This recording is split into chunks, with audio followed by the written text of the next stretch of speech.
The Iranians cannot sell their oil freely. The Iranians cannot access the markets freely.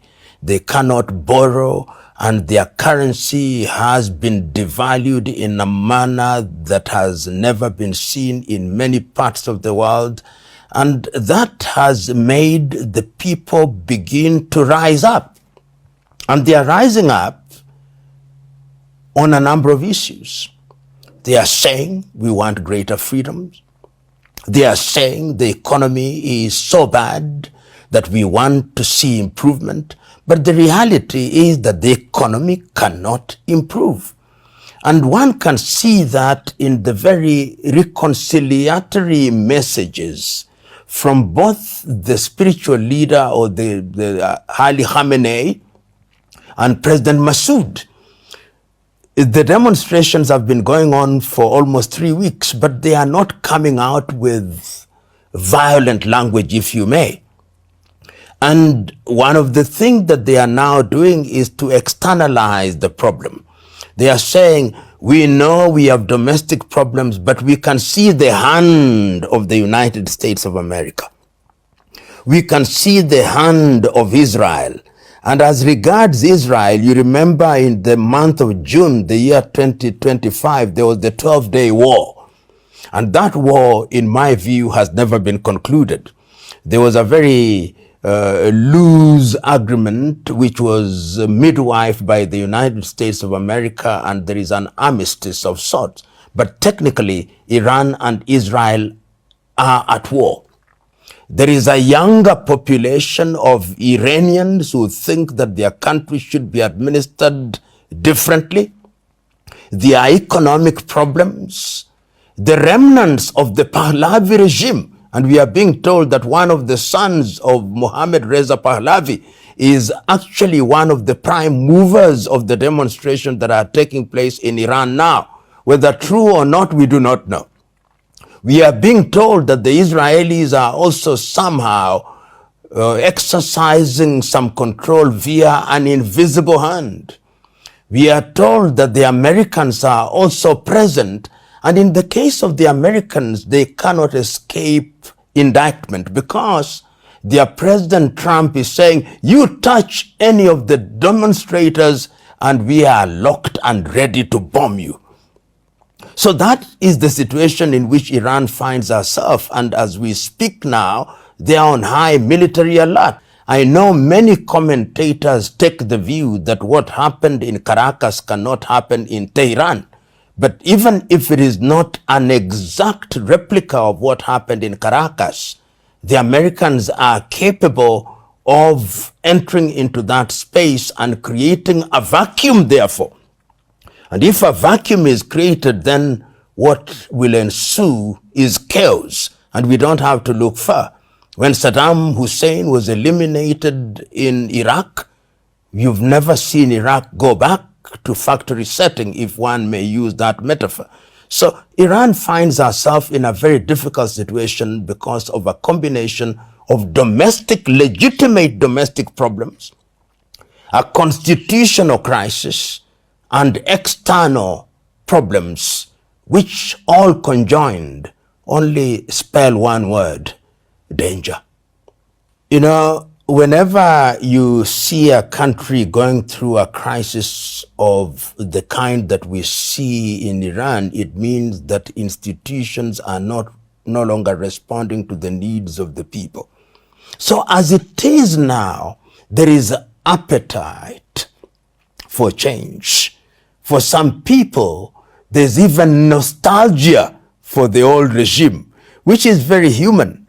And all these factors then legitimize and justify the kind of calls that we see from the United States of America that this is a tired administration.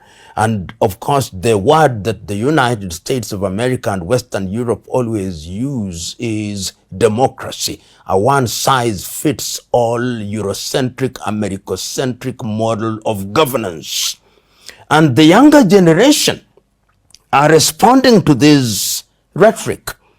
And I hear some of them saying, what we want is change. will deal with what change brings later. A dangerous thing to say, because history is consistent in telling us that when you make change and that change is not orderly, restoring order can take time. But that is an intellectual debate which does not respond with real politique. Real politique is that the Americans would want to see a totally different administration in Tehran. The Israelis would want to see a totally different administration in Tehran, and for specific reason. During the 12-day war, for the first time in an impactful way, a missile landed in Tel Aviv from Tehran. Missiles supposedly supplied from Tehran emanated from Yemen. So in the context of geopolitics, Israel sees Iran as the only viable threat, which is so close to nuclear capability, and that if you neutralize this regime, then you kill that possibility. And remember that the Americans also bombed some of the facilities, and they think that this is an unfinished business. So when they talk about regime change, they also want to finish the unfinished business. And from where I sit, that unfinished business started in 1979 with the humiliation of the United States of America, and it must be concluded. Iran, the Ayatollahs must be humiliated. American administration, the presidents notwithstanding, has a long memory. And they remember 1979. You know, when one looks at Iran and the rhetoric of Iran, you know, Iran is one of the few countries which believes that the Israeli, what they call the Zionist regime, must be swept off the surface of this earth. There is not a single country that uses that kind of rhetoric as regards the state of Israel. But one can never say never. In the history of the world, the worst of enemies have sometimes become allies for the sake of either a short-term agenda or a long-term agenda. And who knows that even as between Iran and Israel, there may come into place administrators or administration that see the bigger picture and recognize that for the sake of peace and relative stability, they ought to have a détente or a rapprochement, and that is what will serve the both of them, because there is also wariness of war. The Israelis are wary of war. The Iranians also want an economy that is vibrant and thriving, and that can only be achieved in the absence of conflict. So one can foresee a situation where in future there may be some kind of very structured relationship between Iran and Israel and the United States of America. And it is in this context that I understand the willingness of the Iranians on different occasions to enter into an arrangement as regards their nuclear capability, and to convince both the West and the West, to include the United States of America, that our enrichment of uranium is not for military purposes, but for civilian purposes. The regime change in Iran is going to be impactful in the region. I think as regards Yemen and the Houthis, particularly in Yemen, their big underwriters have been the Iranians. As we know now, the Saudis are beginning to gain ground in that part of the world.